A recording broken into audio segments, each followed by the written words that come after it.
Welcome to true 9 news. ప్రశ్నించే గొంతులపై భౌతిక దాడులు చేస్తూ ప్రజాస్వామ్య విలువలకు తూట్లు పొడిచిన సైకో జగన్ రెడ్డి రాజారెడ్డి రాజ్యాంగాన్ని అమలు చేస్తున్నారని కళ్యాణదుర్గం నియోజకవర్గ టీడీపీ ఇన్ఛార్జ్ మాదిరేని ఉమామహేశ్వర నాయుడు అన్నారు.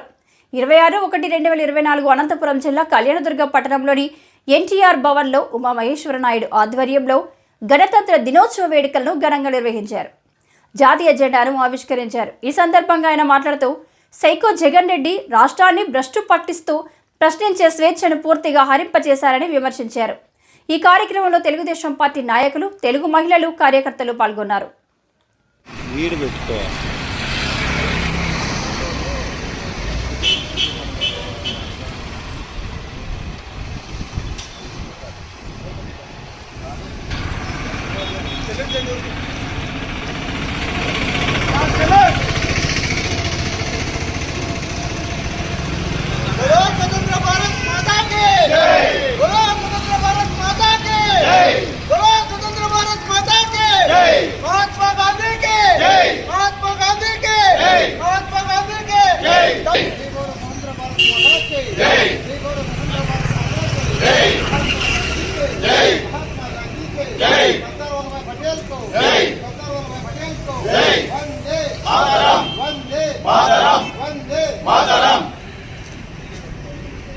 గణతంత్ర దినోత్సవం సందర్భంగా కళ్యాణదుర్గం నియోజకవర్గం ఎన్టీఆర్ భవన్ దగ్గర పెద్ద ఎత్తున గణతంత్ర దినోత్సవ వేడుకలు నిర్వహించుకోవడం చాలా ఆనందంగా ఉంది.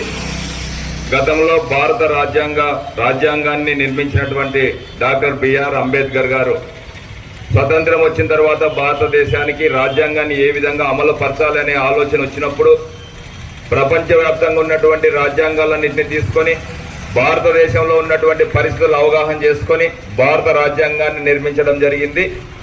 ఆ భారత రాజ్యాంగాన్ని అమలు చేసినటువంటి రోజు జనవరి 26వ తారీఖు.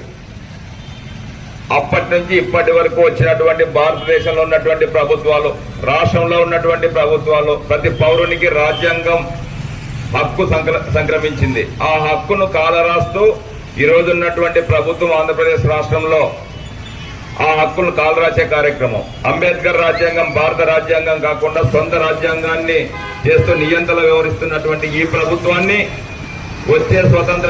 వచ్చే రిపబ్లిక్ డే లోపు దీన్ని భూస్థాపితం చేయాల్సిన అవసరం ఉంది అనేది ఈ గణతంత్ర దినోత్సవం సందర్భంగా ప్రత్యేకంగా తెలియజేస్తున్నాను.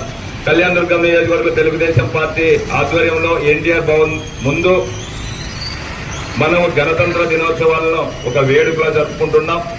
ఖచ్చితంగా రాబోయే రోజుల్లో రాజ్యాంగాన్ని గౌరవించే పార్టీలు అధికారంలో తెచ్చుకొని మన నాయకుడు చంద్రబాబు నాయుడు గారిని ముఖ్యమంత్రి చేసుకొని రాజ్యాంగాన్ని ఆంధ్రప్రదేశ్ రాష్ట్రాన్ని పునర్నిర్మించే విధంగా చేసుకుందామని చెప్పి ఈ గణతంత్ర దినోత్సవం సందర్భంగా ప్రత్యేకంగా తెలియజేస్తున్నాను. భారతదేశంలో ఉన్నటువంటి పౌరులకు, ఆంధ్రప్రదేశ్ రాష్ట్రంలో ఉన్నటువంటి ప్రతి పౌరులకు, కళ్యాణదుర్గం నియోజకవర్గంలో ఉన్నటువంటి ప్రతి ఒక్కరికి, రాజ్యాంగాన్ని గౌరవించే వాళ్ళందరికీ కూడా గణతంత్ర దినోత్సవ శుభాకాంక్షలు తెలియజేస్తున్నాను.